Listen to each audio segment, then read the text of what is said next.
ဒီနေ့ကတော့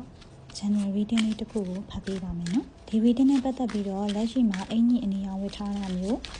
span အင်ကြီးလိုမျိုးပေါ့နော်ကတ်တွန်းပုံစံပါတယ်ပန်းပွင့်ပုံစံပါတယ်အင်ကြီးဝတ်ထားတာမျိုး single mother တွေ single father တွေဒါမှမဟုတ်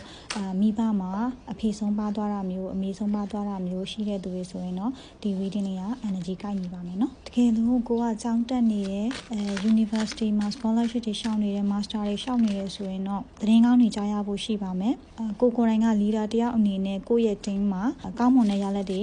ယူပေးတာမျိုးဒါမှမဟုတ် scholarship တွေရတာမျိုးဒီလိုမျိုးလေးတွေကြုံရဖို့ရှိပါမယ်။အကြောင်းကိစ္စနဲ့ပတ်သက်ပြီးတော့နိုင်ငံသားဖို့လုပ်နေဆိုရင်တော့သတင်းထူးလေးတွေကြားရဖို့ရှိပါမယ်နော်။နောက်အလုပ်ခိုင်နေနဲ့ပတ်သက်ပြီးပြောရမယ်ဆိုရင်တော့ကိုယ့်အပေါ်မှာမကြည့်ပြနေတာမျိုးကိုယ်နဲ့